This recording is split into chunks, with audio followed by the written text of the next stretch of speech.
guess just kind of a second straight game where you guys come out in the first half and kind of let a team that I don't know what you guys think of these teams, but you let them stick around and then you pay for it in the second half. Just what have you seen in these two in the first half? I just think not getting off to very disciplined starts, and then teams have a little bit of success, and it just kind of is rolling over on us. I think our offense is also hurting our defense. We're not executing well. Teams getting more attempts up than we are. We're not making teams work on our offensive end the way they're making us work when we're on defense.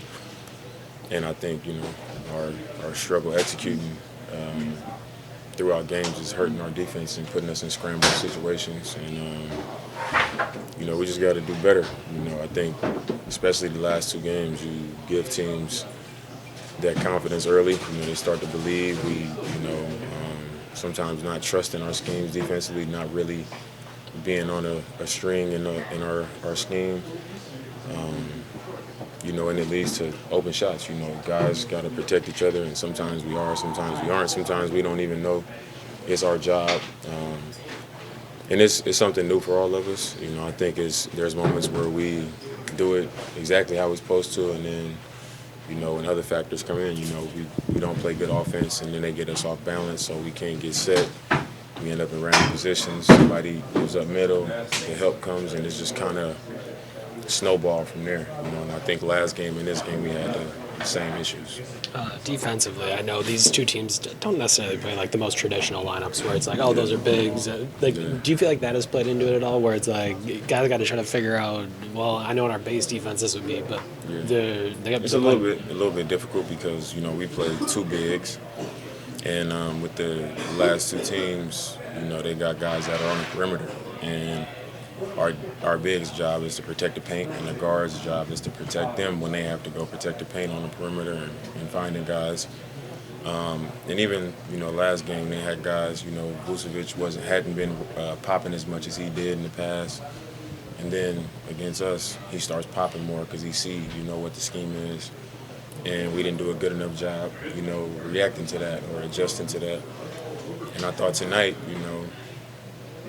they had a small lineup again, and they just kind of played that penetration. The help was coming, and we just weren't getting where we were supposed to be in time. Weren't moving fast enough, and it was swing, open shots, getting good looks. And on the flip side, when they are small like that, we got to be better about playing our power game and hurting them, because they're so small out there. And we just haven't executed well the last two games, and it's hurting us. Just from your perspective, like to have the game that you guys had on Friday, and then come out and have a somewhat similar game Sunday, where it's like that same. There's not that level of focus and intensity in the first half. Is that frustrating? Like, how do you handle that, like as a leader of the team, and then try to think about it here in the locker room? It's definitely frustrating, because when we do what we're supposed to do, you see what the first game looked like, and then at moments of the last two games, you see when we do it what the game looks like. So it's definitely frustrating. I just think it's one of those things right now where you just gotta stay in the fight. I don't think that's what nobody want to hear, especially two games that we feel like we should have won. But when you don't do those things, you can lose anybody in this league, and I think we just got to continue to push forward. And figure those things out, get our execution tightened up, and then defensively we got to settle into what our jobs are and just do it better. And I think when we do that, we'll kind of hit our stride and things will start to be better for us. Go ahead. How do you settle yourselves, though, when you feel that snowball effect taking place? I think communication. I think we got to talk to each other more, not just like I'm helping, like that. It got to be like we got to correct each other. I think it's one thing for the coaches to manage what we're doing and in the huddles and when we watch film, but I think we got to kind of have that for ourselves on the floor. We got to talk more amongst ourselves in between plays, free throw lines. We got to be correcting each other and talking to each other in that way. Offensively with execution, it felt like that first game, a lot of ball movement, involving each other. What have you seen in the last two games that maybe you're not getting to those same moments, those same kind of actions? Just less of it. I think the last 2 games, teams have, picked up the pressure. They kind of getting up into us, and we've allowed them to speed us up.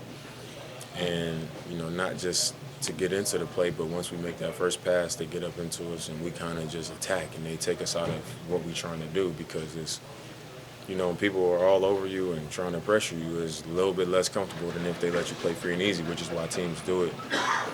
But I think we just got to be a little more patient. We got to embrace that pressure and just understand, like, when teams do that, they'll do it on the first side and it's a little bit less on the second side. But then by the time you get down to the execution, they'll break down and you'll get something good. But I don't think we've been patient enough to, let that execution kind of settle in and take advantage of what teams are doing. We're allowing it to do what they wanted to do, and that's take us out of what our offense is. I know Doc had said, like, obviously the goal this season is to get through it healthy, but also dominate. And through 3 games, that hasn't been the case for at least 2 of them. I don't want to say there's panic or worry or whatever, but I know it's way too early to say shit like that. But, like, for you as you're thinking through it, like, where... I mean, it's not what our idea of the first 3 games looked like. But I think that's part of being a professional athlete. You got to understand that you never know what's going to happen. It can go any way. We could have came out and lost all 3 of these games. But I think how you handle these types of situations is what truly makes you a great team, is what makes you a real pro, is understanding it's part of the game. People outside of us and, the people that have to go out there and actually do the work and answer the call, it's easy to just talk about, and have an opinion about it and comment on it or criticize it or whatever. But, as long as the people involved that got to make those corrections are in a fight and, down to keep figuring it out and get it done, I think we got the staff to do it. We got the personnel on our roster to do it, and we just gotta trust that. I think if you go back and look at the teams who've been successful, we're not the first team to, have a little bumpy start. It's 82 games. We just can't let it become a thing. We got to continue to, work our way out of that. What you're saying applies to really any opponent, but just looking at Boston tomorrow, what specifically do you guys need to have ready for them? I mean, I think the way these last 2 teams have hurt us, which is, the penetration and then, us not doing that next job and taking them off the 3-point line has hurt us. And they do it better than anybody. They penetrate, they shoot a lot of threes, and those are the shots that they want to generate. They want those threes. Everybody's shooting them, and they generate quality looks at that. So we got to be on point with that, or they'll kill you with it. That's what they did all the way to the championship last year, and they started the season off doing it again. So we got to take that away.